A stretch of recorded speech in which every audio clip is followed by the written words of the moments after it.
Brownstone on West 35th Street in Manhattan. Most people walk by without a second look. This is Nero Wolfe's office, a man who thinks he's the world's greatest detective. Truth being, he is.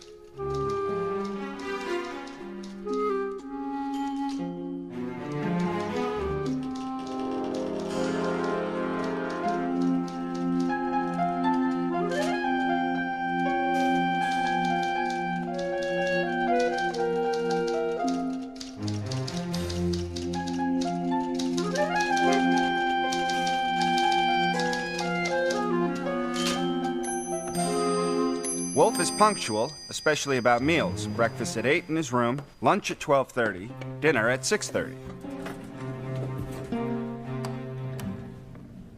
He also weighs 1/7 of a ton.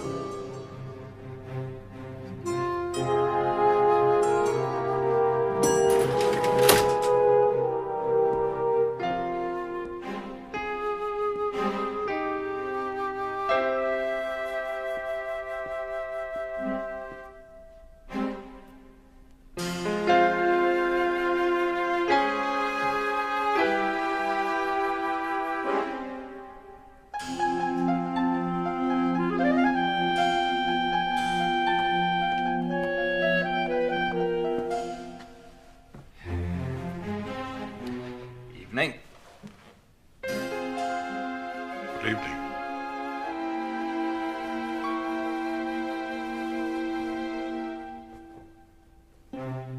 I went to the bank this afternoon. Wow. Would you like to have the news? You're overdrawn. But the bank is hopeful. I told them you have a ship coming in.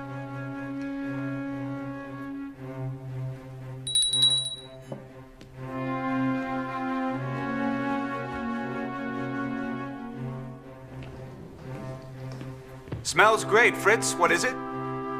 Starlings. Delivered this morning. Fresh.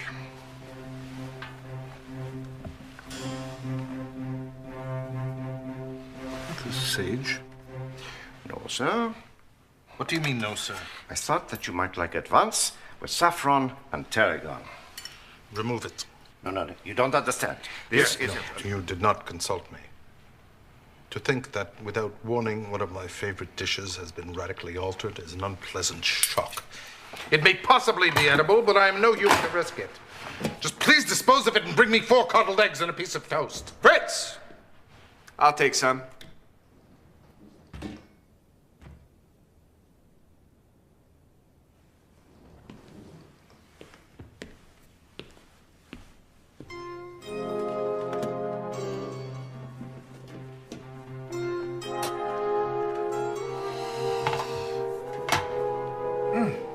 Saffron. Yeah.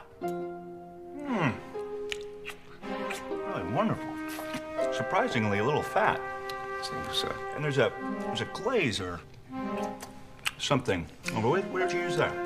That glaze is a secret, but I can tell you one ingredient.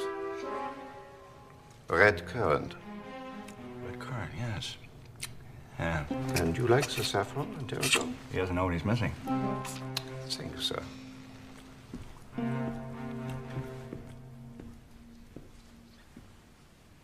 Coffee, please, Fritz. Who's that? Someone who doesn't know the rules.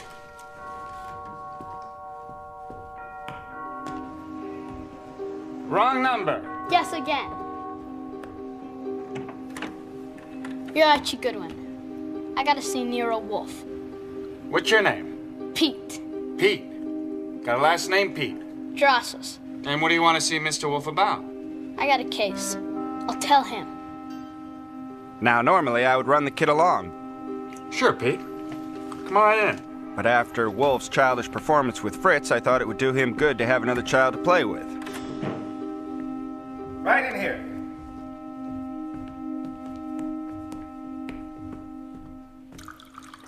Archie, I will not have interruptions at meals. You call eggs a meal? This is Mr. Peter Drossos.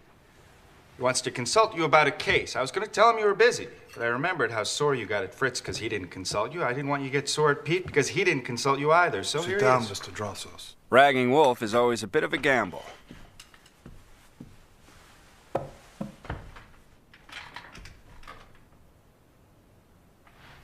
Turn a little more to face me, please.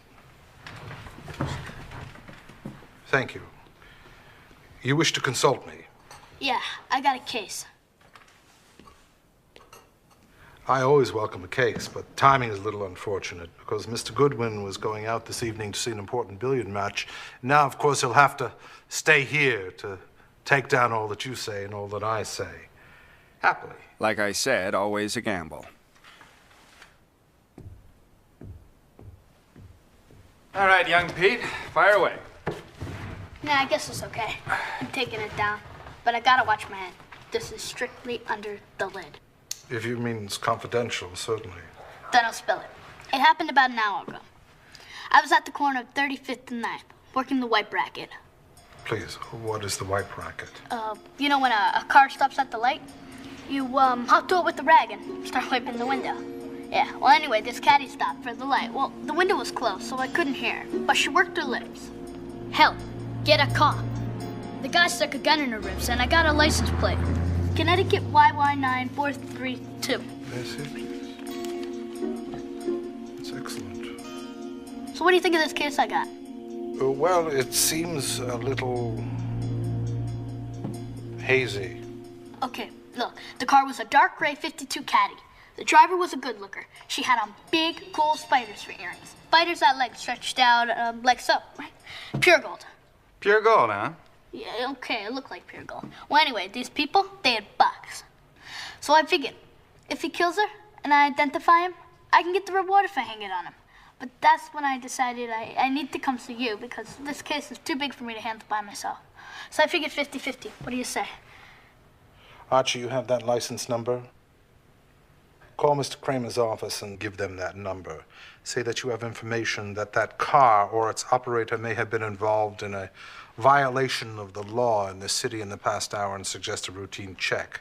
Do not be more definite. Say that information is unverified and that inquiry should be discreet. Wait. Who's this Mr. Kramer? A cop? No, he's an inspector. Well, you yourself suggested the possibility of murder, Pete. If there was a murder, there is a corpse. If there is a corpse, it should be found. Unless and until it is found. Where's your case? We have no idea where to look for it. So we'll trick the police into finding it for us. I often make use of them in that way. Archie, of course, you will not mention Pete's name since he doesn't want to be marked. Call Kramer.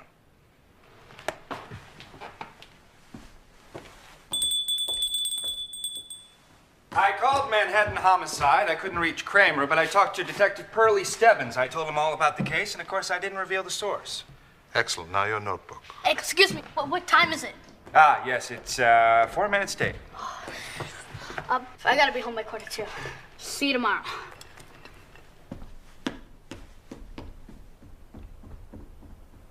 After that, a billiard match would seem pretty dull.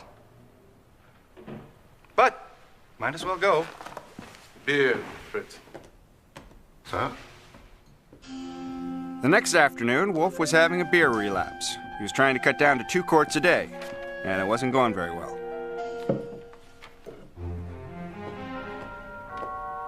See who that is and send them away. Well, I supposed, of course, it was Pete, but it wasn't. It was Sergeant Pearlie Stebbins of Manhattan Homicide West. Nobody's home. Nuts. I want to see Wolfe and you. All right, this is me. I know that. Now take me to Wolfe. Yesterday evening, you called me up about a car, a dark gray Cadillac with Connecticut plates. I told you we had some information, not checked that the car, the driver, the owner was involved in something. I know that. Exactly what was your information and where did you get it? Well, now, you asked me that yesterday. I passed. I still pass. We don't want our informant to be annoyed. Well, he's gonna be. Now, who was it and what did he tell you? Nothing doing, Pearlie. Now, you know damn well this is just a bad habit of yours. Now, if something happened that makes you feel that I should tell you who and what, you tell me what happened and see if I agree. You know how reasonable I can be? A couple of hours ago, car stopped for a red light at the corner of 35th and 9th. A boy with a rag starts wiping the window. As he circles in front of the car, it suddenly jumps forward, runs over the boy, keeps going.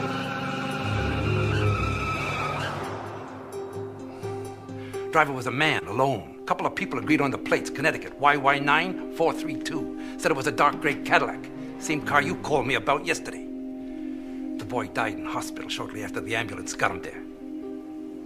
What was the boy's name? What's that got to do with it? Just tell me his name. Drussells. Peter Drussells. Son of a bitch. Who? The boy? No. Do you tell me, or does he? I wish you luck, Mr. Stebbins. That boy ate at my table yesterday. Yeah? Well, that makes it bad, huh? People got no business running over boys that ate at your table.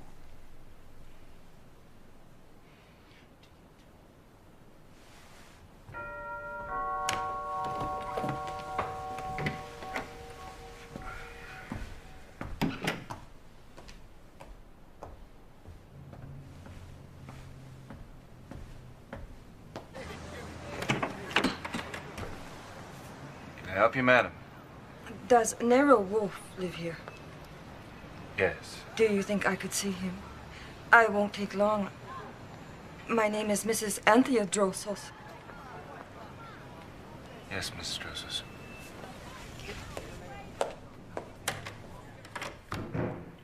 You are Nero Wolfe? I am. And this gentleman? Sergeant Stebbins, homicide. He's investigating the death of your son. My boy Pete would not want me to tell this in front of a cop. I'll be in the kitchen. Archie?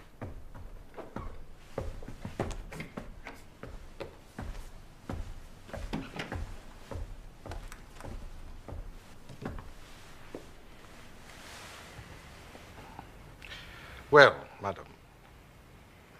You know, my boy was killed.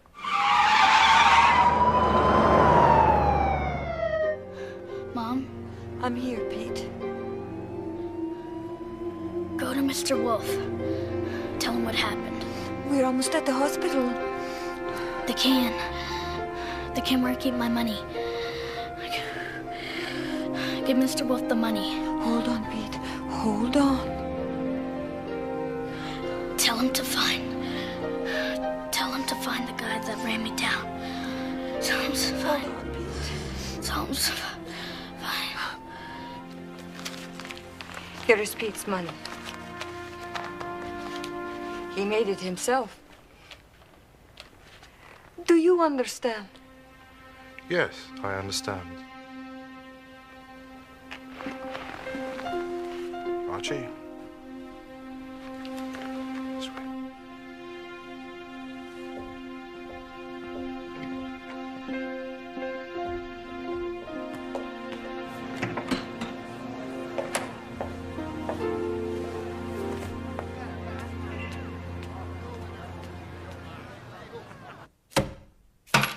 $4.30. A hearty congratulations to you. I figure after deducting for income tax and the 10 cents call to Stebbins, why, there's enough left over to put a pool over here, or... Shut up! Will you return that to her tomorrow? I will not return it tomorrow or any other day. You know that's impossible. Give it to the Red Cross! No, you give it to the Red Cross. Should that woman come back here and ask what we did with Pete's money, I'm not going to feel like saying the Red Cross, and I'm not going to feel like lying. You brought him into this house! This is your house! You gave the boy cookies!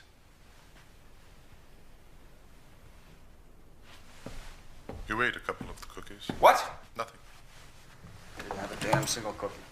What? I didn't have a cookie. I did not have a single cookie. Yes, you did. You had a couple of them.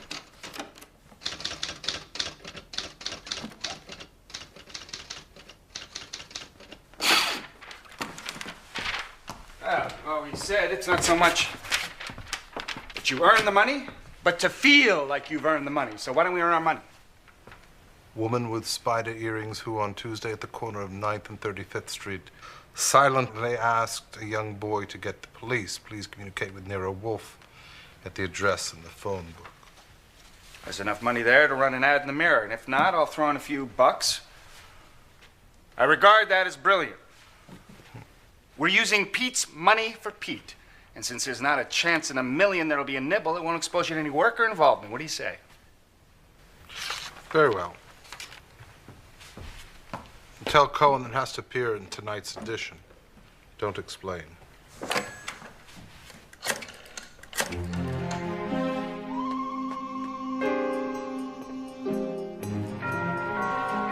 was almost noon when the ad in the Mirror had baited the first fish. Our old friend, Inspector Kramer. Where's Wolfe? Inspector Kramer. I don't think he's expecting you. Damn right he isn't. Archie, this is farcical. He Why'd knows you full put that well ad in the I Mirror? do not use brassavolas and trigeneric crosses. Now, your notebook, Archie. Dear Mr. Jordan. I asked you why Dear In reference Mr. to the Jordan. orchids we discussed last you week, put that I'm ad aware that you in the have had Mirror. no success in performing trigeneric Damn it, crosses. Wolfe! In specific reference to Vanda Cerulea. I asked you a how do you civil spell it? question. Civil. Civilize it. Put it your way. Do you know that woman with the spider earrings? Archie? I have no idea. Back to the letter. Yes. Please, let's get back to it. You're covering up Vanda something. Cerulea. Or someone. V-A-N-D-A-C-A. Did you ever hear of Matthew Birch? Yes. Oh, so you have. Yes. Would you mind telling me when and where? It's in the newspaper. Here, as reported, the body of a man was found late Tuesday night, or morning rather, in a desolate alley alongside a South Street pier. It is thought a car ran over him. Except for newspaper and radio items connected with his death. Had you ever seen or heard of him? Under that name? Damn it, under any name. Not to my knowledge. Go back. Have you got the spelling? All right. Yes, it's V-A-N-D-A-C-A-E-R-U-L-A. Yes. E-A? E-A. E-A? It does not bloom in Do you have any does reason not bloom to in suspect May. or suppose that the man V-A-N-D-A found dead in the alley was doesn't bloom someone in that you May. had I seen don't or get heard it. of in any connection whatsoever? Ah, that's more like it. That settles it. The answer is no. May I ask one? Have you any reason to suppose or suspect the answer should be yes? Well, here's the complication. The car that killed that boy was found on 186th Street, with the Connecticut plates still on it. Technicians worked on it all morning. They clinched it that it killed the boy. Caught tight underneath the car was a piece of cloth the size of a man's hand, torn from the flap of a jacket, worn by a man named Matthew Birch. So, the same car that killed that boy ran over Matthew Birch. You agree? For a working hypothesis, Well, that's the point. You are working on it. You put that ad in. I'll stipulate that I am capable of flummery. That I have, on occasion, gulled and hoaxed you, Inspector, but you know I eschew the crudeness of an explicit lie. I tell you, I have no client in this matter. Now, I'll admit that the evidence that the boy and Matthew Birch Nero Wolfe's being office? killed by the same car is a noteworthy complication. Yes. But that should make things easier for you. Even though the license plate may be useless, surely you can trace the car itself. That would be fine. Yeah, well, we have. It was stolen 4 months ago in Baltimore. It's been repainted twice. Well, that was, interesting. It was a, telephone call in reference to orchids. Thank you, Archie.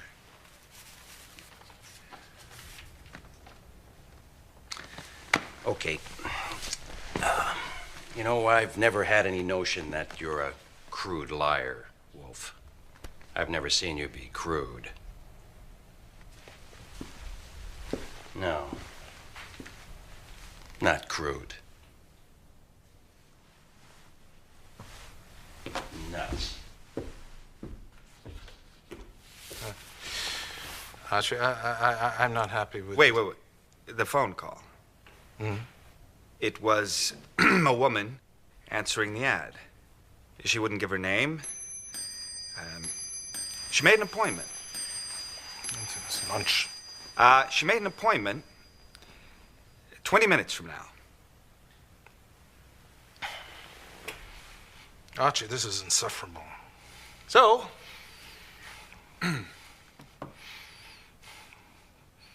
Dear Mr. Jordan. dear Mr. Jordan.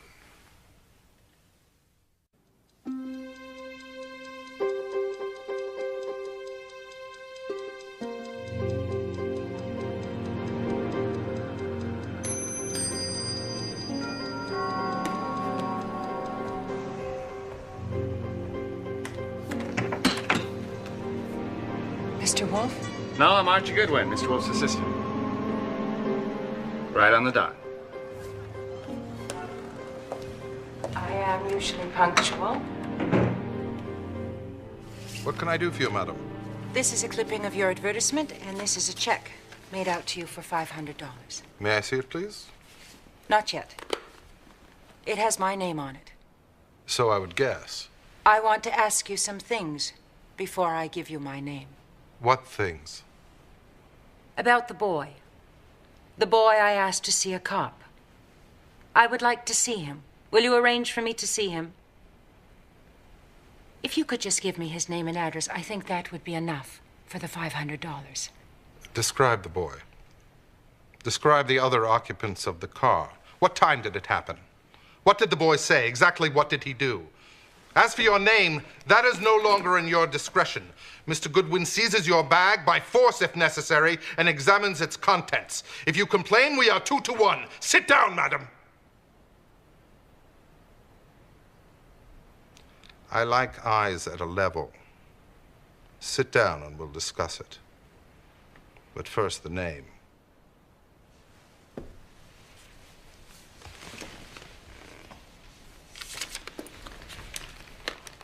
My driving license.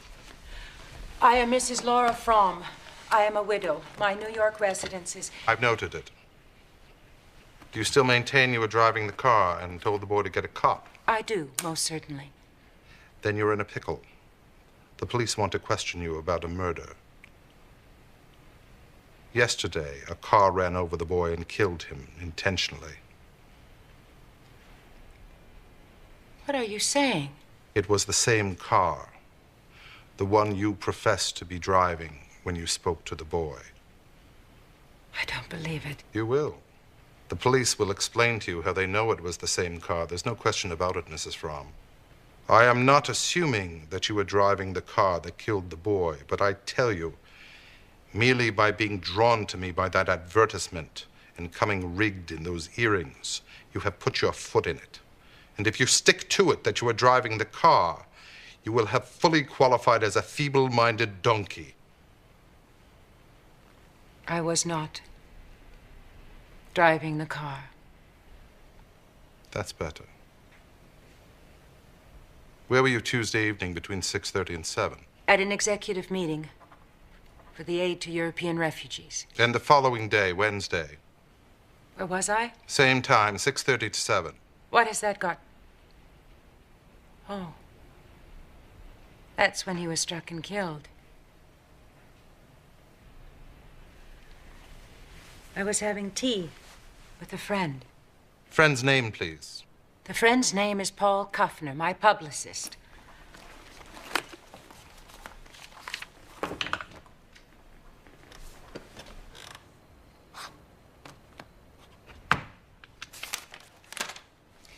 This is a check for $10,000. I see it is. It's a retainer. For what? It seems as though I'm going to need your expert advice and maybe your help. Bosh! You're offering to pay me not to tell the police of your visit. I am Mrs. Damon Fromm. My husband left me a large fortune. I have position and responsibilities. If you were to report my visit to the police, I would arrange to see the commissioner. So, if you would come to my home tomorrow... I don't go to people's homes. Fine. Then I will come here at noon. Until then, you will not report my coming here. I must see someone. I must try to find out something. If I don't, you may inform the police. If I do, I will need your advice and probably your help. That's what the $10,000 is for. Archie, is she Mrs. Damon Fromm? I would say yes, but I wouldn't sign it. Archie, go to Mr. Cohn's office and ask to see pictures of Mrs. Damon Fromm. Phone me from there. You will stay here with me. This is ridiculous. No doubt, but under the circumstances, not unreasonable. Do you refuse? No, I deserve it. It isn't necessary, Archie. You are Mrs. Fromm. Before you leave, an understanding. My decision whether to accept your retainer and work for you will be made tomorrow. You are not now my client. Understood. And a question. Do you know who the woman was who was driving the car Tuesday and spoke to the boy? I won't answer that now because I can't. I really don't know. But you think you know? I won't answer it. Have you ever seen or heard of a man named Matthew Birch? No, why? A man of that name was run over and killed by a car Tuesday night. And it was the same car that killed the boy Wednesday. Since the car itself cannot be supposed ruthless and malign, someone associated with it must be. I am warning you not to be foolhardy or even imprudent. Mrs. Fromm extended her hand. Wolfe doesn't usually rise when a woman enters or leaves, but it was lunchtime and the hand was in the way. I walked Mrs. Fromm to the door, spent the rest of the day making sure her check was bona fide.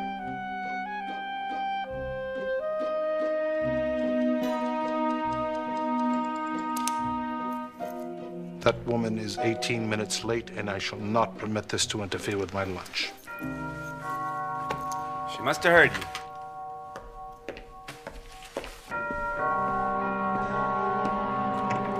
I'm Dennis Horan, counselor at law. I'm James Albert Maddox, also an attorney. There's been a terrible tragedy. We must see Nero Wolfe.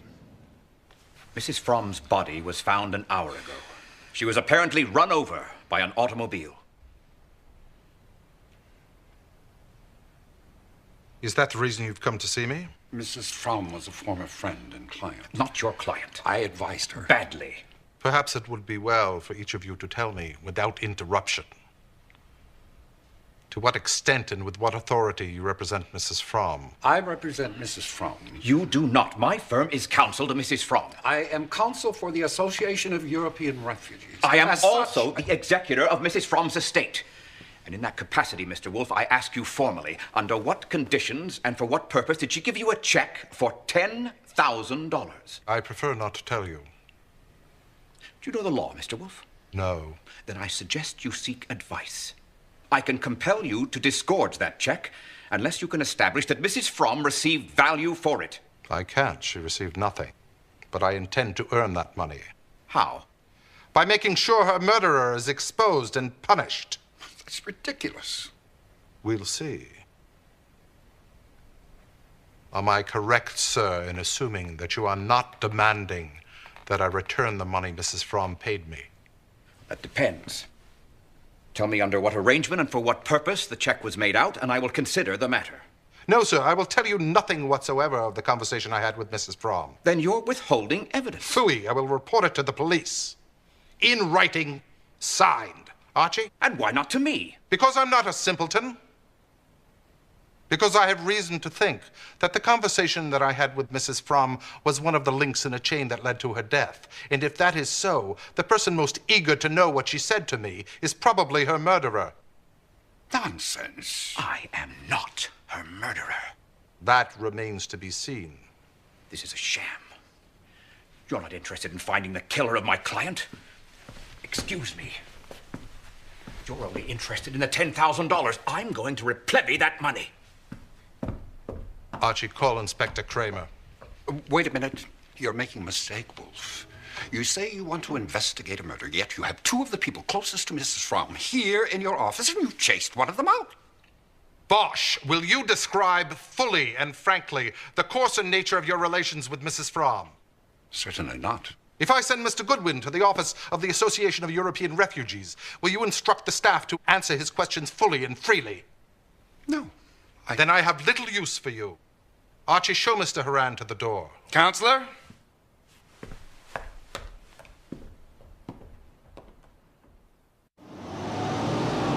I wasn't sure Mrs. Fromm would like to be called a socialite. It didn't seem very dignified, but then it isn't dignified to be murdered by a car either. Hey, Lon! Hey, well, some Nero Wolfe is on the case. I was just passing by. I want to ask you a question. What are do you know about Laura Fromm's activities the day she was killed? What do I get? Appreciation, respect, trust me. Yeah. All right, start with lunch. The Churchill with Paul Kuffner, public relations guy for the AER. Association European Refugees, yeah. Yeah, Kuffner told the cops she was worried about something. What happened after lunch? Then back to the AER office where Mrs. Wright, executive something, says they spent their time going over the books. Then Fromm goes home, meets her personal secretary, friend, and confidant. Named? Jean Esty. Esty helps you get dressed for dinner. The butler says they had some argument. Where's dinner? Dennis Horan's apartment. Yeah, who's there? Just Horan, his wife Claire, Angela Wright, and Paul Kuffner. Dinner breaks early. Rumor is Horan was overly familiar with Mrs. Fromm, so he walks her back to the car, watches her drive away. Yeah, so he was the last man to see her alive, huh? As far as is known. Listen, anything new on this Matthew Birch guy? What's Matthew Birch got to do with it? Are you saying his murder's connected to Fromm? What else you know about the guy, huh? He's a special agent for Immigration Naturalization Services, married, seems to live above his means. What do you got? Cops seem to have it wrapped up that the same car that killed the kid killed Birch. Hey, and Fromm was killed by a car also. That's sweet, Archie. That's very sweet.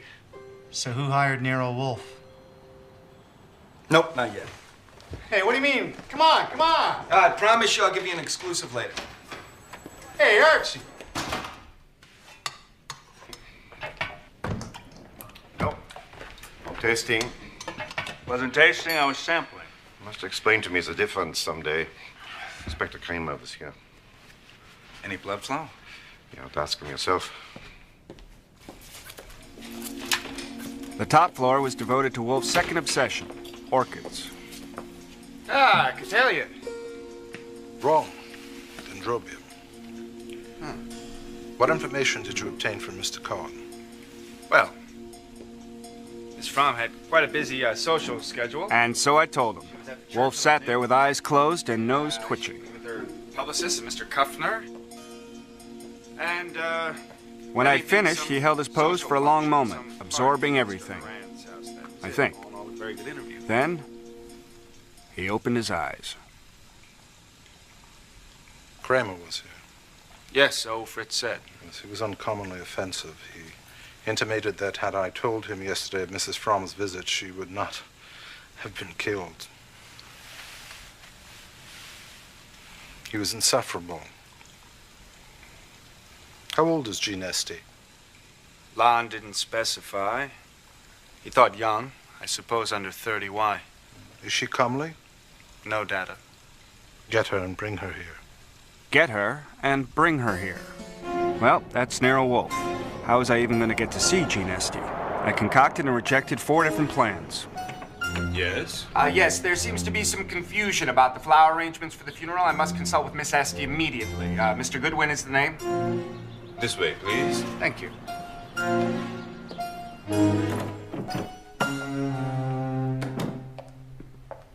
What's this about flowers? Miss Jean Esty. Yes. What about flowers? Yes, that's why I've come to see you. Have you heard the name Nero Wolfe? The detective? Yes. Well, certainly. Good. He sent me. Mr. Wolfe would like to know if there would be any objection to orchids. Miltonia, Rosalie, Alba. They're pure white and quite beautiful.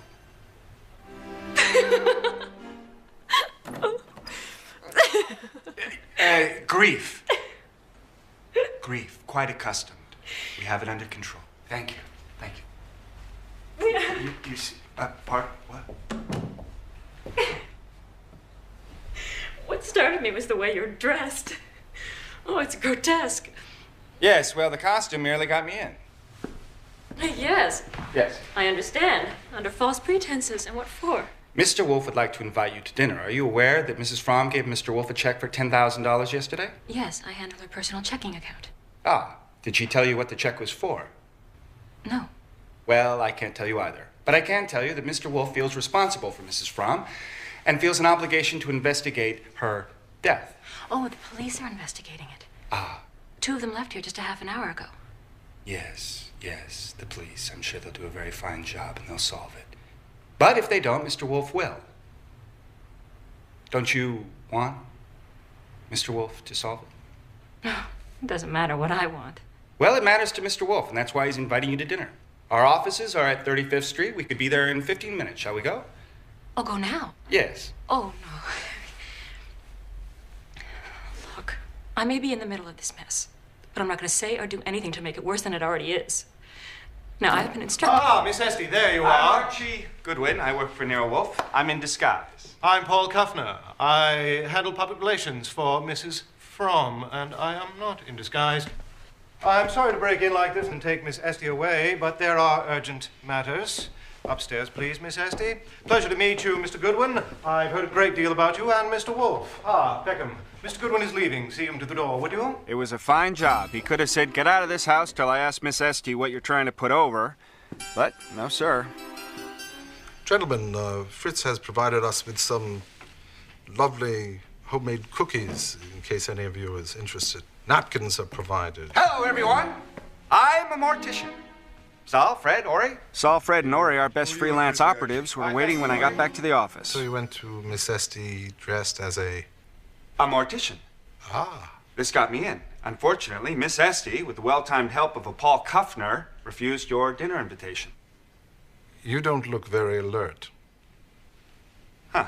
Sit down, Archie. Remove the silly cap. So, I must inform you of the situation in all of its intricacy. The police will tell me nothing. With all their advantages of manpower and authority, they will certainly forestall us. But I intend to persuade myself that I am justified in keeping Mrs. Fromm's fee. And besides, I resent the assumption that those who come to seek my help may be murdered with impunity. That's the personal reason.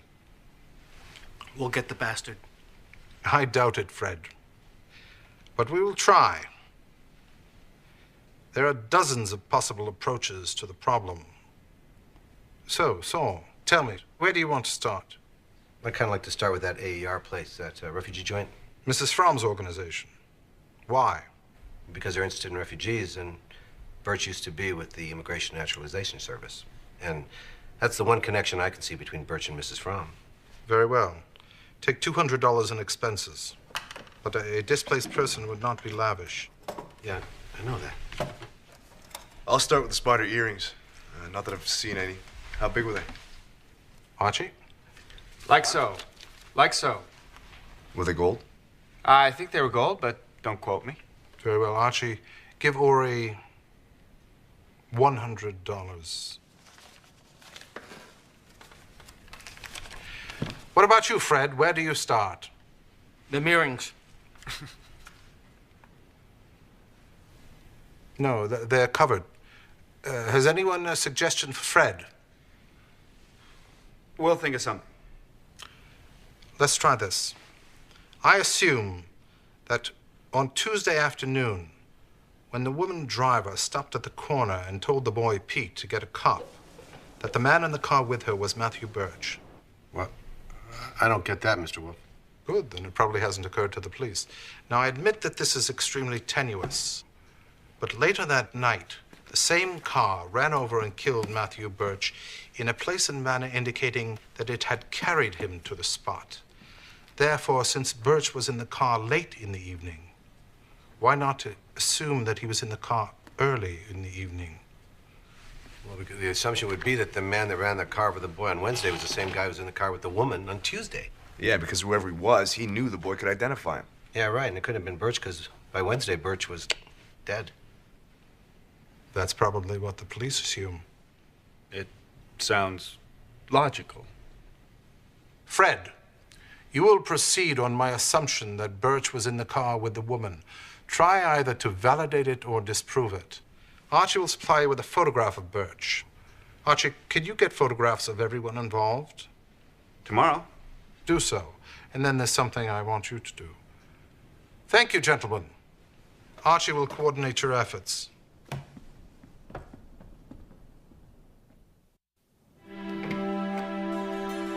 Morning.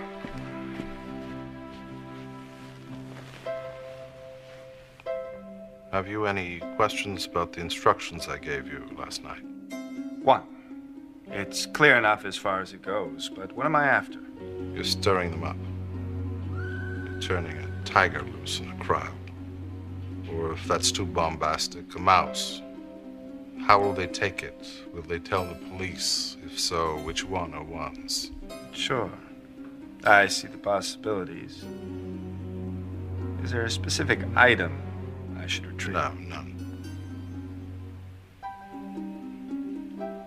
What? You've been eating corned beef. Yes, I have. Yes, I have. I've been eating corned beef. Yeah. Not on the premises.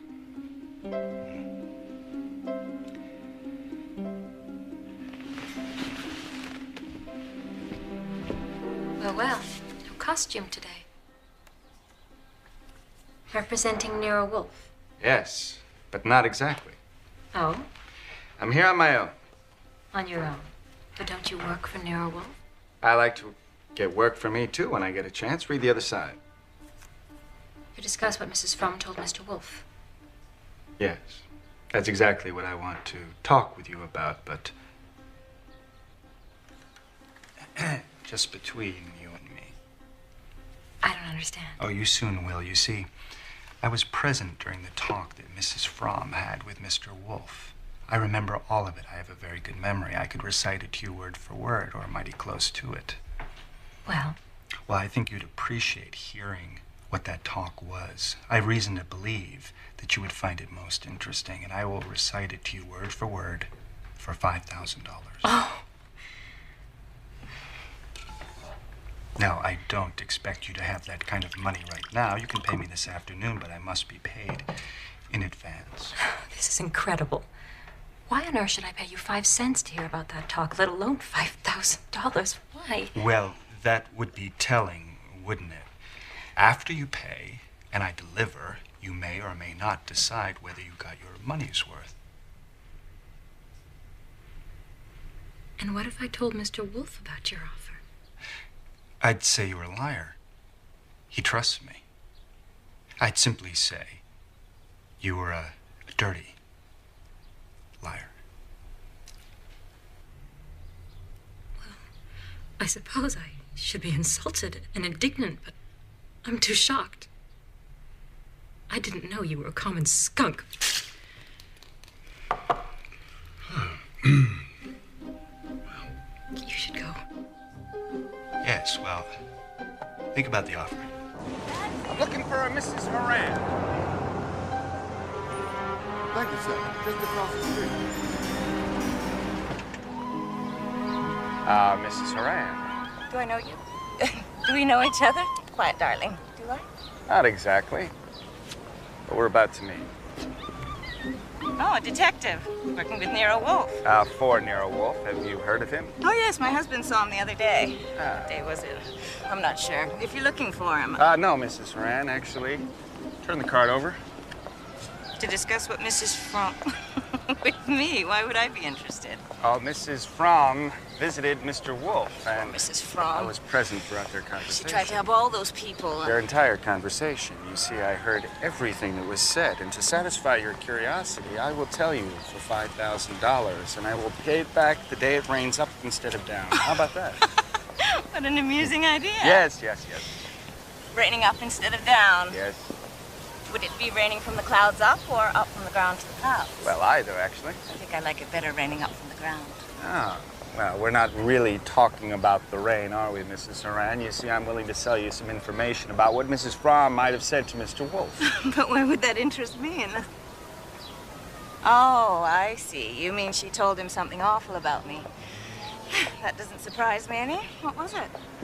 Well, I'm not sure you understand exactly what I'm talking about here. Maybe I need to make myself perfectly clear.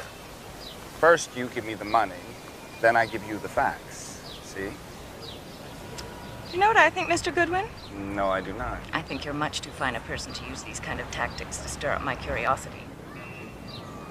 Well, if it's the money, we could... I thought you were a nice man. You have kind eyes. Did you know that? I thought you were a nice man, but I can see I was wrong. Yeah, what? Well, that's not necessary. Oh, no. Bad dog, bad. Hey, could you just have him stop? Well, it's dangerous out in the front lines, but I still wasn't ready to give up on my quest for $5,000. This is the Association for European Refugees. Yes, it is. Just like the sign says, well, I'm here to see Angela Wright. She's busy. Well, show her this card. She's busy. Show her the card, she'll see me.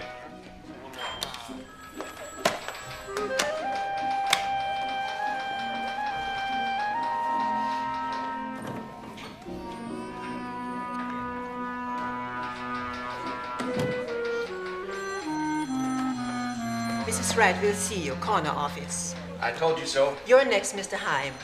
Yes. Thank you very much. Come in. Afternoon. You represent Mr. Nero Wolfe.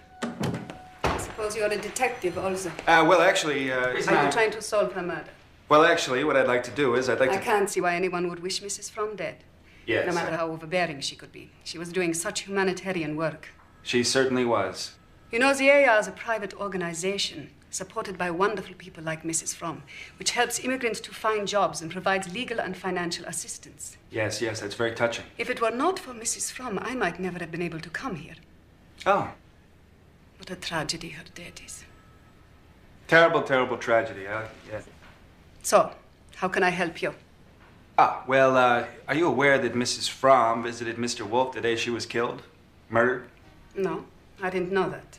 Yes. But we were not so close that she confided in me. I see. So then you wouldn't be interested in anything Mrs. Fromm had to say to Mr. Wolfe? About me? For $5,000, I'll tell you exactly what the conversation was in detail. So it does concern me.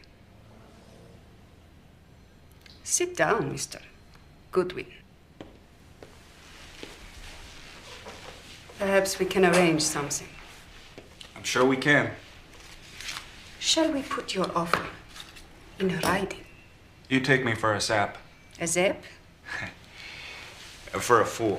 Oh, if you were a fool. No, if you were so dishonest. Wouldn't Mr. Wolfe? I mean, he is a detective. You agree? You see, the thing is, I've fallen on hard times recently. And, well, I've never done this before. My mother, cancer. Ridiculous. What?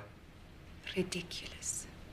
What is ridiculous? Mr. Goodwin, I resent being taken for a sap. Is it sap? That's my vanity. Tell Nero Wolfe.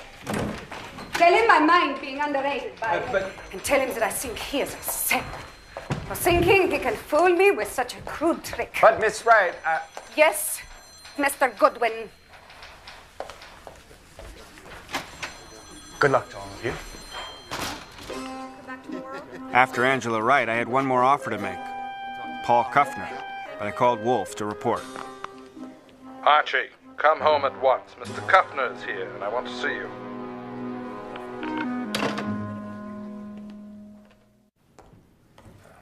Oh!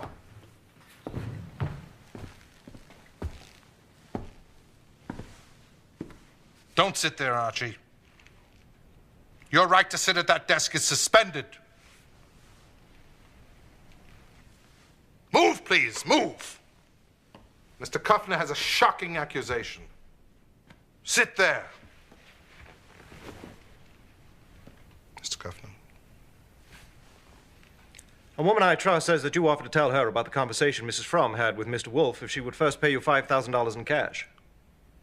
What was the woman's name? I have not told Mr. Wolfe because one was requested not to. Of course, you know it. I've forgotten. Tell me. No. For God's sakes, if you were a U.S. Senator, I wouldn't expect you to name the accuser. But since you're not, go climb a tree. He has a point, Mr. Kuffner.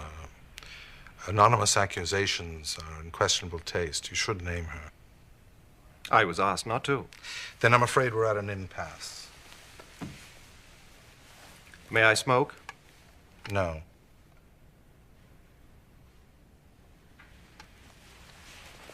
It was Angela Wright.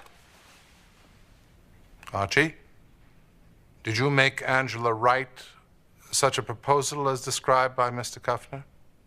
No, sir. Did you say anything to her that could have reasonably been construed as such a proposal? No, sir. Then you may sit at your desk. Mr. Kuffner, I'm afraid we're at a dead end. If it is an issue of veracity between Mr. Goodwin and Mrs. Wright, I believe Mr. Goodwin. Yes, you would. Of course. And even if I could prove such an offer was made, where would it get me? Look, Wolfe, we haven't much time. I must get to Mrs. Fromm's funeral. But you should know that my professional function was to give advice to my clients. Mrs. Fromm and the association relied on me to handle their affairs so that their activities would be regarded in a favorable light. I will do anything in my power to see that Mrs. Fromm's reputation is not damaged. And while I see no connection between the association's affairs and her death, I believe it is possible, indeed probable, that there is a connection between Mrs. Fromm's death and a talk with you. Now, if I'm to further my client's interest, I need to know about that conversation. I've tried to talk to the police about it, but they won't tell me, so you must. I'll pay you $5,000 for it. Which is it, Mr. Kuffner, black or white? 5 minutes ago, you were going to report an iniquitous proposal. Now you're ready to be a party to it. An extraordinary ethical somersault. I have the cash with me. No, Mr. Kuffner. I'm afraid to deal with you. You're too agile for me. You can't deny me. You can't. As a representative of Mrs. Fromm's interests, I have the right to demand it. You'll be late to the funeral.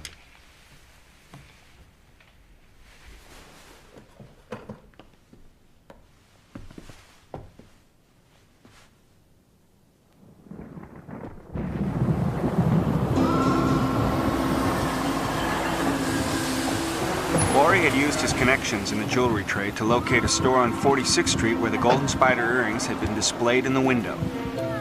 When Ori asked about them, the proprietor clammed up. Now it was up to me to open that clam. Somehow.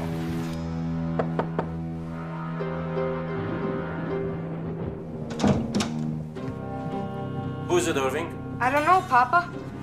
Oh, it's you again. Who are you? Archie Goodwin, we work for Nero Wolfe. The detective. That's right. I want to ask you something about the murder of Pete Rosales. Who's that, a gangster? I know nothing about gangsters. I know he was a 12-year-old boy, just like your son here. Irving, go. Do your homework. Now. A boy murdered? Why don't you say so? Come, explain.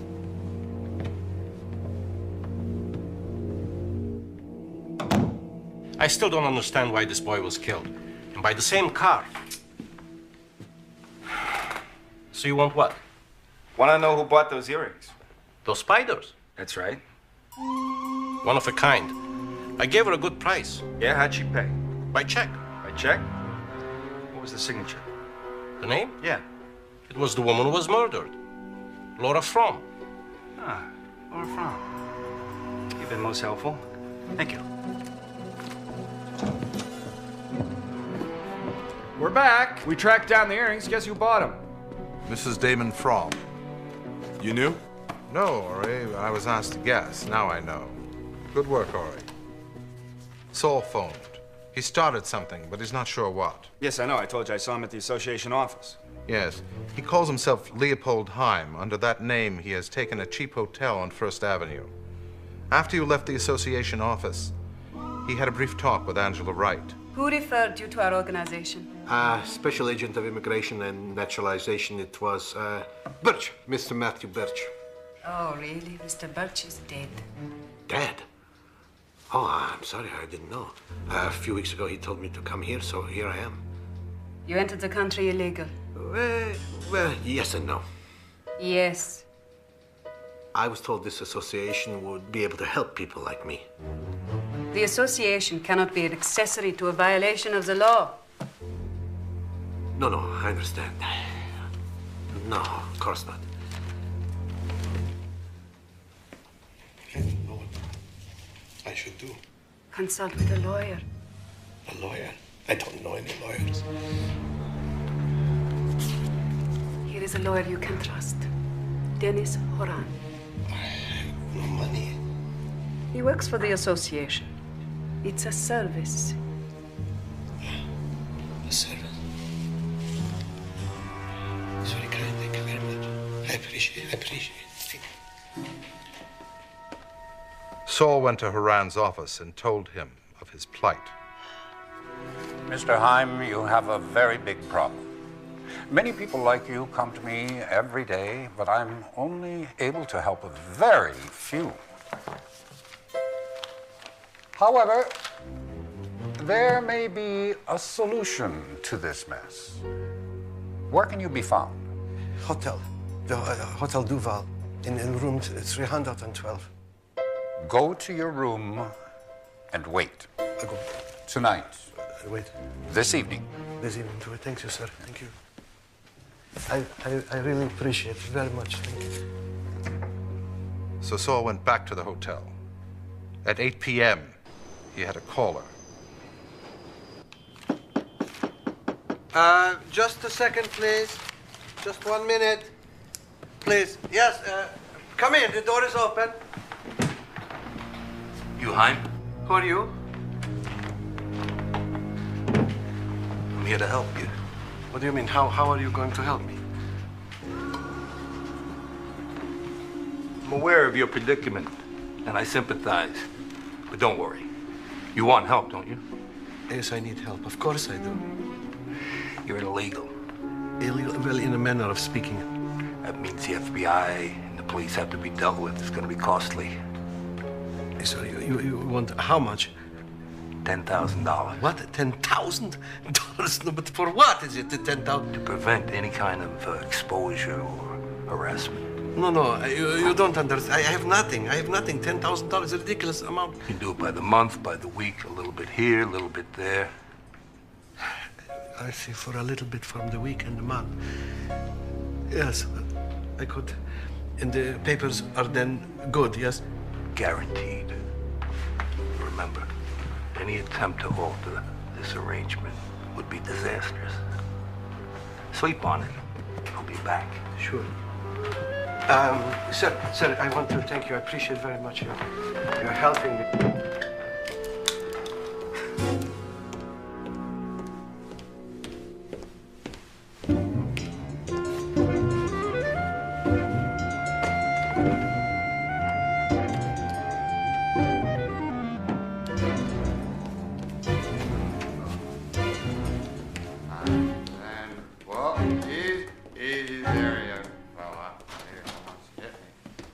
When he left, Saul managed to follow him. The man is now at a restaurant on 3rd Avenue and 14th Street. Saul called from across the street at, well, it was less than a half hour ago. I'll take the sedan and drop Ori at Saul's. And I'll lay back with the car. Nero, Wolfes. Archie, it's Fred. Is the boss there? He ought to hear this. Hey, Fred, it's Fred. Take a taxi, all right? Go to Saul's. It turns out that Fred needs me worse than Saul. I'll come and join you. Go on, Fred. I'm at a phone booth, 9th Avenue, 55th Street. I just found out a lot of new stuff about Matthew Birch. His main hangout was a dump on 9th and 54th, Danny's Bar and Grill. I've been in and out all day asking about Birch, telling people my name was O'Connor and what was eating me, as I've been told that my wife was seen with him in a car last Tuesday afternoon, a dark gray Cadillac. One guy finally told me that there's a guy who can give me the lowdown on Birch, and if I want to see him, come back between 9:30 and 10. Go ahead and play it, but wait till I get there. I'll take the sedan and park across the street. When you see the car, go on with your date. I'll wait in the car until I hear you scream or they roll your corpse out. If you leave with company, I'll tell you. Otherwise, walk along 42nd Street, keep going, and I'll wait until you're loose, and then I'll come get you. You got it? Okay. Anything else, Mr. Wolfe? No, proceed.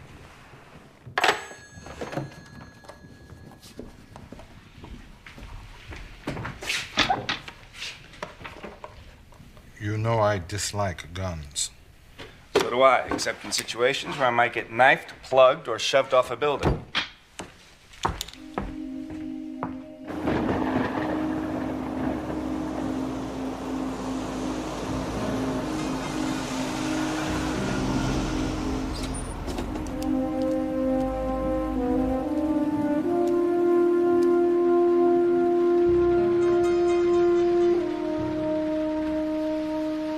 I lay back and waited. I decided to wait half an hour until 10:19. But I didn't have to wait that long.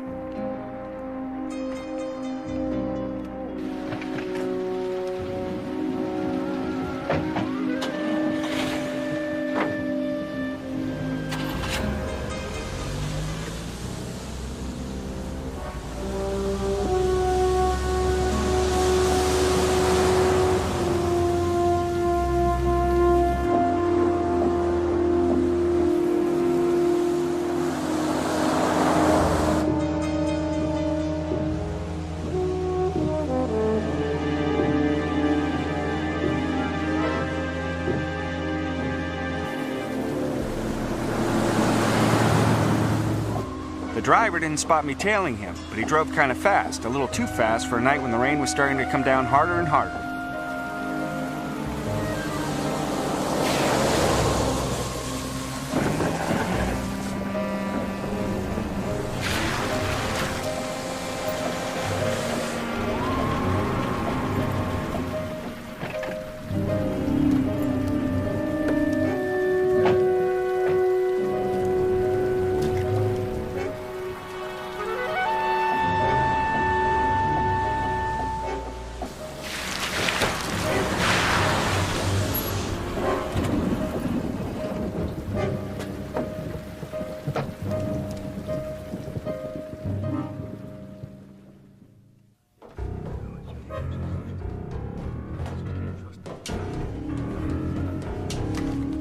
They were talking.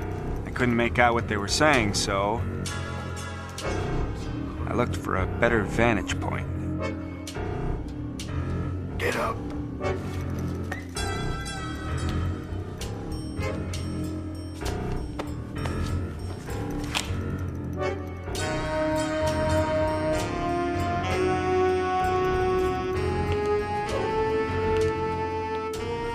You ever been to St. Louis, Missouri? St. Louis, no. Me neither.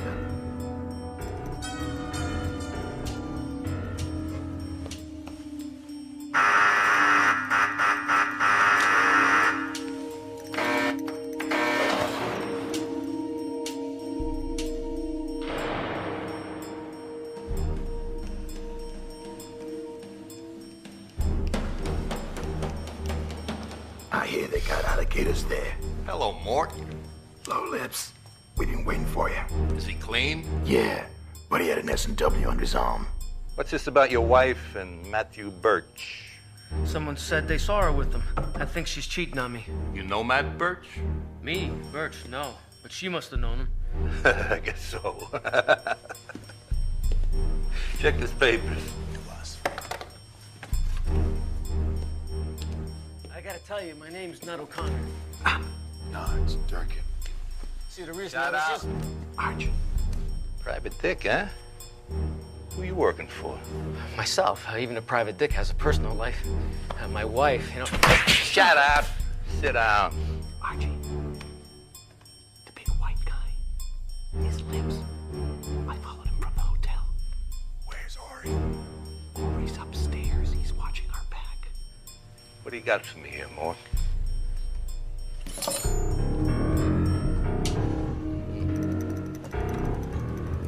Oh, yeah. Let's get serious now. I want to hear you talk.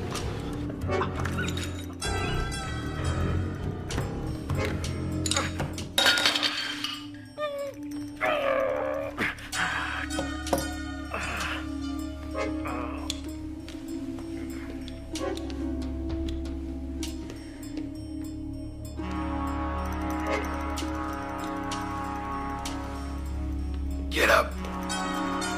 Come on.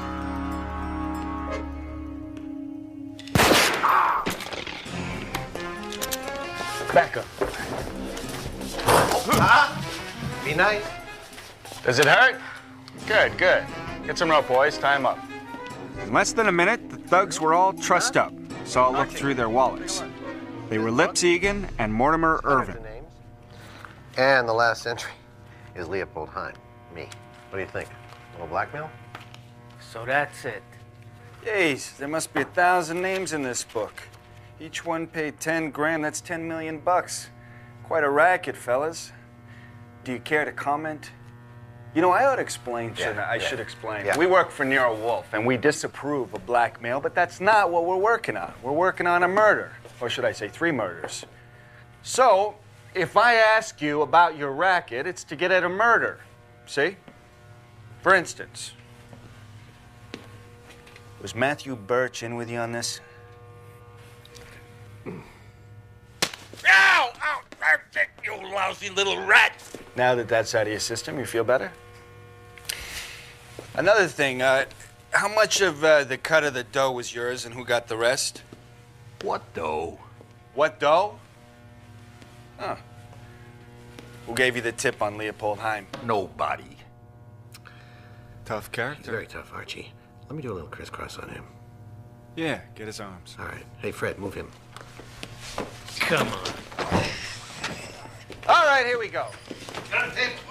The crisscross, yeah. Now, I don't know if you've been introduced to this or not. It's a scientific method for stimulating the vocal cords. If and when you decide you don't want to do it anymore, well, there's a phone right there, and you can always call police headquarters. We'll stop the science here, and you can tell them anything you want without interference from us. Or you can answer my questions. Did you see Birch in that car? Huh. Who gave you the tip on Leopold Heim?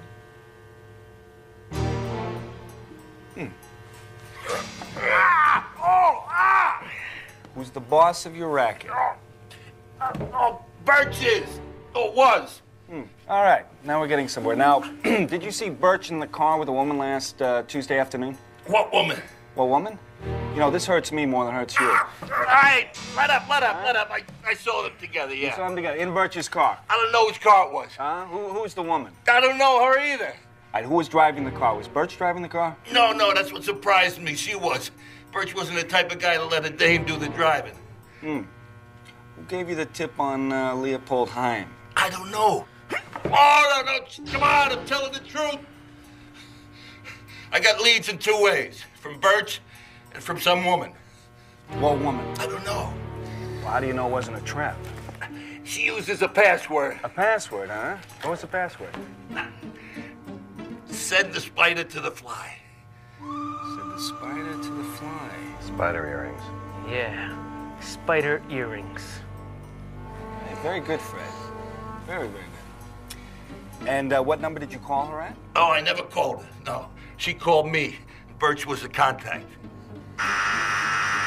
Were you expecting anyone?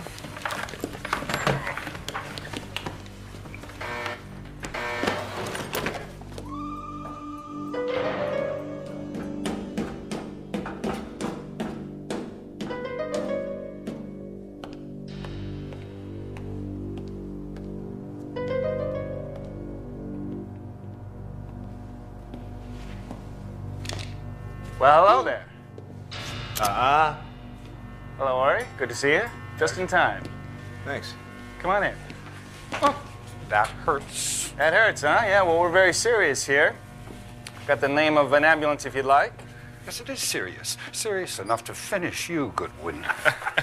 Pipe down, pipe down. I'm gonna make a phone call.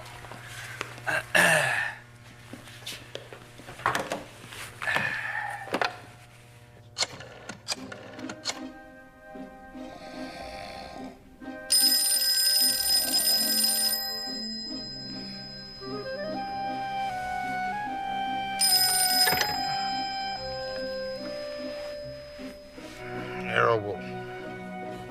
Yeah, I need some advice. I'm asleep. We'll splash some cold And water so on I your filled face him and in. wake up. I talked about Mort, talked about Lips, told him about the notebook with 1,000 names now in my pocket. He could draw his own conclusion. And I told him about Lips' claim that Birch was the boss in the racket, although the orders came from a woman he had never seen, and how Dennis Horan showed up in the middle of all this. This is very satisfactory. Apologized, Mr. Horan. What? Have a heart. He's a lawyer. We won't give him cards to play. Keep the notebook. Mention it to no one. And put it in the safe as soon as you get home. Right. Although it makes me ill to conceive. As Wolfe laid out the rest of the plan, some of it was sketchy, but finally I said I had it and I hung up. These barbarians to my house. Boys, you committed 2 felonies. Assault with a firearm on Fred and extortion on Sal. You'll never make it stick. No, wait. Now, my inclination would to have the cops come down here and take you 2 birds away. But I work for Nero Wolfe, see? So he might think differently. He might want to bring you to his house for questioning. So that's what we're going to do. You have one other choice, which is to go to the cops. Now, I'd be happy to take you down to the station, but that's your only choice. As for you, Mr. Horan, I want to tender our sincere apologies. We were under a great deal of strain because of these 2 characters. Mr. Wolfe would personally like to send his regrets as well. Yes, and I'd like to apologize to you for one other thing, actually. I neglected to introduce you to a Mr. Saul Panzer. Panzer. Yes. Thank you very much for the hint you give me. I appreciate it very much. Otherwise known as Leopold Heim. That's it? All right, now, please go on about your business. But there is, I had this great idea. In fairness to Mr. Egan over here, if we go down to Wolfe's house, you might want to be represented by an attorney. And just by coincidence, guess what? There's an attorney in the room, Mr. Dennis Horan. Now, Horan was in a pickle. If Horan deserted them, they might desert him. But to say yes would tie him to them. Ain't it a lawyer's duty to help a guy who's in a jam? So it is, but I'm quite busy right now. Yeah, so am I.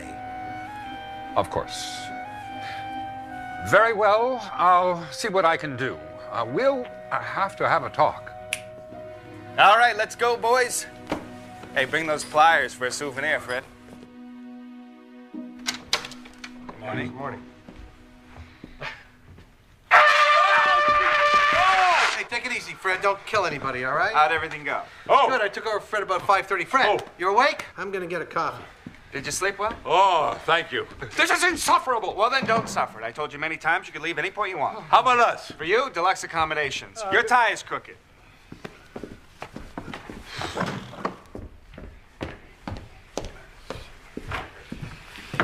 Eat breakfast. Well, that includes 3 house guests. Guests here. Hey, Fritz. Oh, forget this bum. I have to go on a mission, and I am starving. Archie, I need $500. What for? Phone calls. Fritz, I'm just gonna have that because that looks great.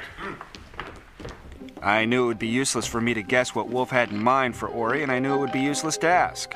I also knew Wolfe well enough to know he had something up his sleeve. He always did. That must be Inspector Kramer. We called him when we got home last night and told him everything. Well, almost everything. Yeah, we're on our way somewhere. Where are these characters, and what do you want to tell me? Come in. What kept you so long? Mr. Goodwin phoned more than 6 hours ago. As you know, my house is full of questionable characters, and I want to get rid of them. Where are They're they? guilty of extortion and assault, and I'm certain much more. Archie will explain later. But first, I have 2 questions. Why did the man who killed the boy in broad daylight dare to run the risk of later identification by one or more onlookers? And the other question concerns the journey of the earrings bought by Mrs. Fromm, worn by the woman in the car some days later, and then worn again by Mrs. Fromm 3 days after that. Can you explain that? No. So I have provided my own answers, but I can't expound upon them without naming my candidate. Hey, if you're ready to name a candidate, don't let me stop you. Have you got one? Oh, yes. The hell you have. Name him.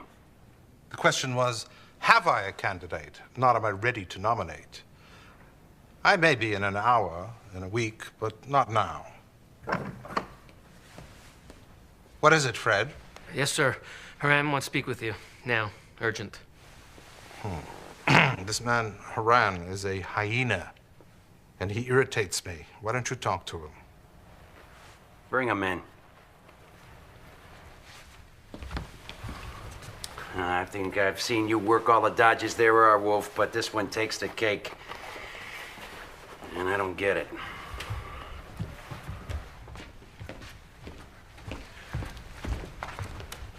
Oh. I'm glad you're here. So am I. I have decided to reveal a conversation I had with Mrs. Fromm the night of my party. I would have revealed it earlier, except that as her attorney, I thought it privileged. But now, it seems critical. Get to it, Haran. She told me that she had received information that someone in the organization was furnishing the names of illegal immigrants to a blackmailing group led by Matthew Birch, and that a man named Egan was involved. She impressed on me especially the importance of avoiding any scandal that might damage the association. It was so like her, always thinking of others, never of herself. You okay? Yes. Aren't you, Egan's attorney? No. No, that was a mistake. I acted on impulse. I've told him I can't act for him. Pearlie, bring Egan. You realize, of course, that this man is evidently a low criminal. He's in a desperate situation. He's scarcely a credible witness. Yeah. Come on in. Let's take a pew. Aren't you Lawrence Egan? Otherwise known as Lips Egan? Yeah, that's me. And Mr. Haran here says he doesn't represent you anymore. He also says that you're a low criminal and a... That's not what I said! Shut up! One more interruption and out you go. Did you say you wouldn't represent him anymore? Yes or no? Yes. Did you say he was a low criminal? Yes. Then shut up. Have you seen this man before last night? Well? I gotta think. Don't hurt yourself. He also said that you're involved in the blackmail scheme. Yeah, I seen him before last night. I seen him lots, dozens of times. Right, brother? You lousy rat. He's in it up to his ears. That's a lie! You led him into this. Maybe so. But I got all I need right now, Mr. Haran. You're being detained as a material witness in a murder and extortion case. Pearlie, get him out of here and take the others with you. Let's go, boys.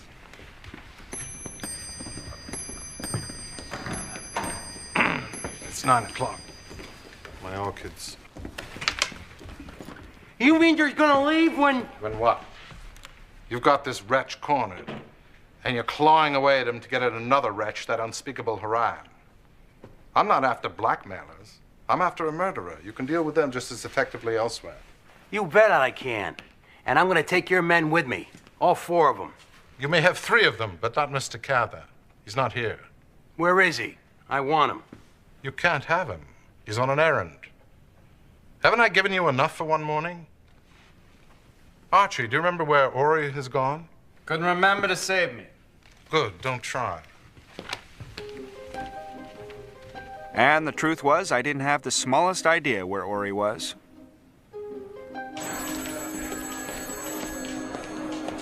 I've never seen as much top brass in one day as I did during the next 8 hours. Finally, they tied up a reasonably accurate statement, and I was sent down to Police Commissioner Walter Neary's office. Howdy, Commish, what's up? So tell me about this deal with Gene Esty. Again. It looks different now. Well, I went over there, I talked to a And few Mrs. people. Haran and Angela Wright. Whose idea was that? Hey, that's you. So Wolfe knew. Well, I'll have to think about that one. That fat son of a bitch. He said he's ready to earn the money Mrs. Fromm paid him to identify the murderer. He wants Stebbins and me. He wants the 5 people chiefly involved. And if that's not enough, he wants 3 or 4 police women, not in uniform. He wants you immediately. He wants Durkin, Panzer, and Egan. And he says we'll be bringing the murderer with us. He's a maniac. Insufferable. Get him down here. He won't come. You bring him. You got a warrant? I'll get it. Commissioner, he won't open his mouth. He'll get out on bail, he'll go home, and he'll do his own inviting. Without us. Well, I'll see you gentlemen later. Always a pleasure, Commish.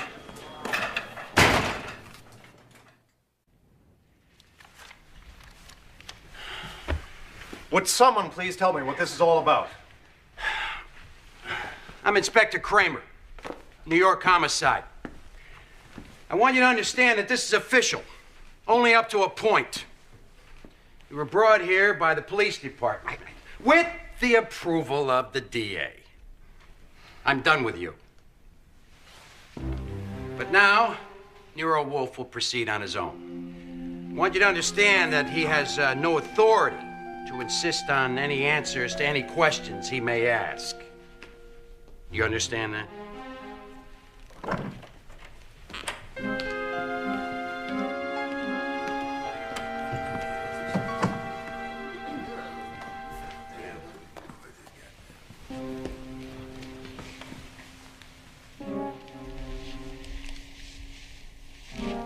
This is a little awkward. I have only seen 2 of you before, Mr. Haran and Mr. Kuffner. Mr. Goodwin has provided me with a chart, but I'd like to check. You're Miss Jean Esty? Yes. Mrs. Angela Wright? Cheer up. Mrs. Dennis Haran? I I don't see the purpose. Mr. Goodwin tells me you have a charming little pet.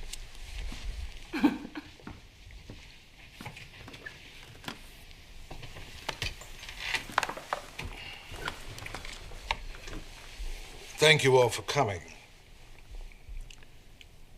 This is the first time I've undertaken to single out a murderer from a group of mostly strangers. It seems a little presumptuous, but let's see. I have no questions to ask, but indeed I have questions to ask of myself. For instance, why did Mrs. Fromm wear those golden spider earrings when she came to see me? Answer: they were part of an attempted imposture. She wanted to impersonate the woman who was wearing them in the car in order to find out what I knew. Another question: why did Mr. Haran go to the factory last night? Answer: because his greed had impelled him to a foolish action, giving Leopold Heim's name and address to Mr. Lips Egan, and he was alarmed. I protest. Inspector Kramer, this is slander. You're a lawyer. Sue him. Mr. Haran, if I were you, I'd stop lathering about your implication in blackmail and extortion. On that, you're sunk, and you know it. And now you're confronted with a much greater danger. Identification as the murderer of Pete Drossos. But You can't possibly escape a term in jail. But with my help, you may go on living. I suppose most of you know nothing of the extortion enterprise which has resulted in the death of 3 people, so you can't follow me throughout. But one of you will most assuredly be able to follow me. Where do I begin? With the golden spider earrings. Unusual and very unattractive. Why would a woman of taste like Mrs. Fromm, upon seeing these earrings in a store window, be motivated to purchase them? Perhaps she didn't find them unattractive. Tastes differ? Phooey. Do you remember Mr. Lips Egan saying that in phoning him, a woman used a password? What was it, Mr. Egan? Said the spider to a fly. Exactly. Said the spider. Perhaps Mrs. Fromm had overheard that peculiar password used, and the impulse struck her to play a kind of game with those who she thought might be involved. What game? Possibly to see if anyone would respond. What we do know is that a woman wearing those earrings was driving a car with a man and mouthed the words, "Help, get a cop," to a boy named Pete Drossos, and the car suddenly drove off. The next day, the same car, now driven by a man, ran over the boy at a fairly busy intersection. We know it was a man driving because witnesses caught a glimpse of him. So obviously, the driver was the man in the car with the woman the day before. This seemed obvious because this man would be afraid that Pete Drossos could identify him. But that theory was invalidated when I learned that the man in the car with the woman was Matthew Birch. And Matthew Birch had been killed the night before Pete Drossos was run over. So who was the driver? I put myself in his place. I can't expect to kill the boy at my first attempt. I must anticipate driving through that intersection several, or even many times. There will be people around, witnesses. So what do? Wear a mask? A false beard? No. I proceed with my hazardous and mortal adventure dressed in a brown suit and a felt hat. Manifestly, either I am a peerless dunce or I am a woman.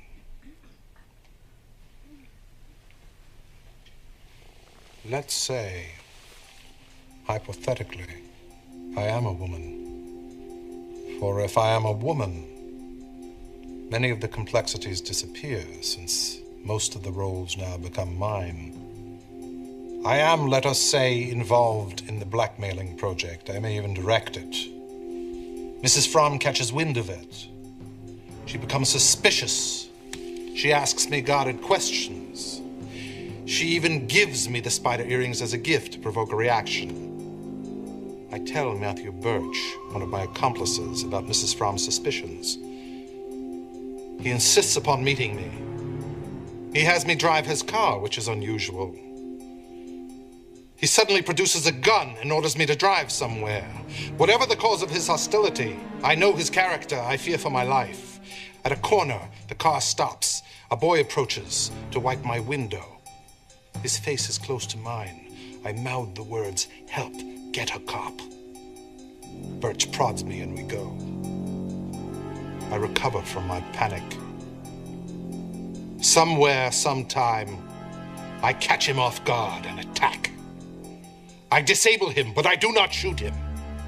I have him in the car, helpless and unconscious, and later that night, I drive to a secluded alley, dump him out, run his body over several times, park the car, and go home.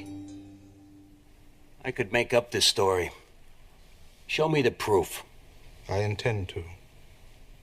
The next day, I decide the boy is a threat not to be tolerated. He may identify me as Birch's companion in the car.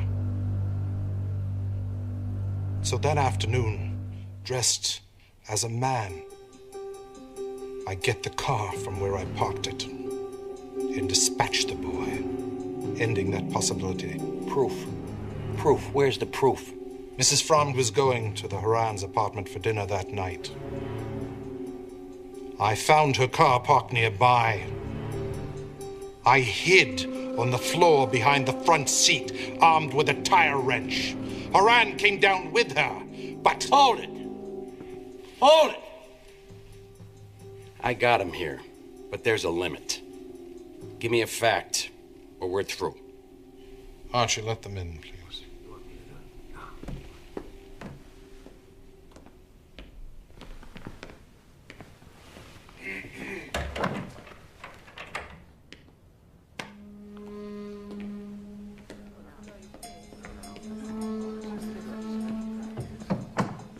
The red chair.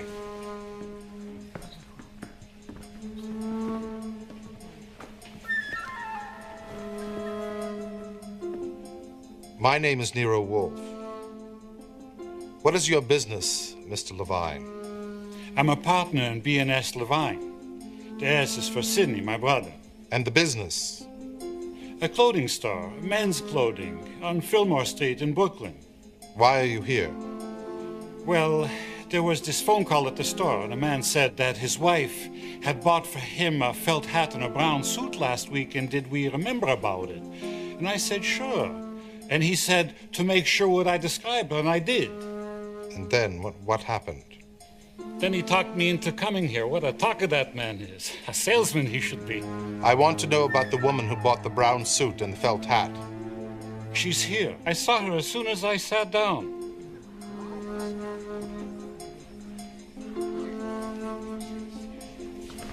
All right, it's a fact. I was a fool. I bought the suit for Claire Haran. She asked me to, and I did it. You bitch! That's a lie! She's a murderer and a liar! Shut up! Shut up! I'll kill you! She was hogging you! All right, Pearlie, get him out of here. She was hogging Get him out of here. Mrs. Haran, too. Get her out of here. I felt I owed Lon Cohen a good shot for his paper. He'd done me some good favors, and now he'd do a few more.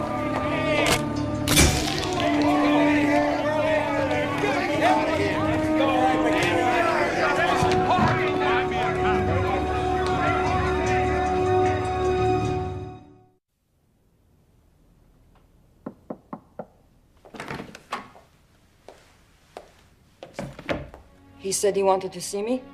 I said that, Mrs. Drossos. Thank you, Fritz. Mrs. Drossos, this is for you. Please, is $5,000. It's half of Mr. Wolfe's fee. You see, Mr. Wolfe and Pete were partners, and he would like you to have that. But I gave him Pete's money. I know, but Mr. Wolfe believes a deal's a deal. But why does he not give it to me himself? Mr. Wolfe is a bit of a coward, you see. Coward? He hates to see a woman cry. Now, thank you for coming. Fritz will see you home. Don't tell him I cried. I will not.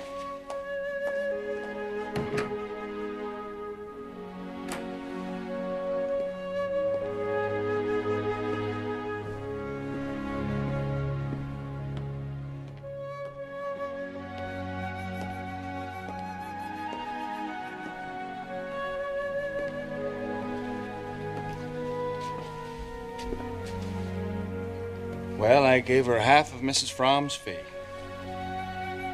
And she took it? Of course she took it. Did she? Did she? Maybe when she left the house, but not a single tear in the house. Well, that's remarkable, Archie. It's very, very remarkable.